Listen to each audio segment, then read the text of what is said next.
শুধু বিদেশি টাকা দেখেই মেয়েকে বিয়ে দিবেন না, সরকারি চাকরি দেখলেই মেয়েকে বিয়ে দিবেন না। দেখতে হবে ছেলেটা দিনদার কিনা, ছেলেটার কাছে টাকা আছে। আমরা অনেক দেখেছি কোটি কোটি টাকার সম্পদ, মেয়েকে যখন বিয়ে দিয়েছে টাকা দেখার পরে, মেয়েকে নিয়ে যাওয়ার পরে কিছুদিন পরে সেই মেয়ের উপরে নির্যাতন করতেছে। সেই বড়লোক যে, যার ভিতরে দিন নাই, পরকীয়া লিপ্ত হয়ে গিয়েছে। এই জন্য শুধু টাকা দেখেই মেয়েকে বিয়ে দিবেন না। অনেকে আছে ইতালিয়ান থাকে, প্রবাসী, ইতালিয়ানদের কাছে টাকা অনেক বেশি থাকে, সুতরাং টাকা দেখেই মেয়েকে বিয়ে করিয়ে দেয়।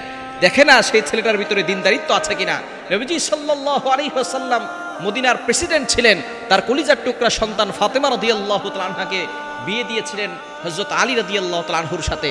আলী রাদিয়াল্লাহু তাআলা আনহুর সম্পদ ছিল না, সম্পদের দিক থেকে তিনি ছিলেন জিরো, কিন্তু ইমানের দিক থেকে, দিনদারিতার দিক থেকে আলী রাদিয়াল্লাহু তাআলা আনহু ছিলেন হিরো। সুতরাং আপনি যদি আপনার মেয়েটাকে সুখে শান্তিতে রাখতে চান, আপনি দিনদার পাত্র খুঁজে তার সাথে বিয়ে দেওয়ার ব্যবস্থা করেন, আপনার মেয়েটা ভালো থাকবে, শান্তিতে থাকতে পারবে।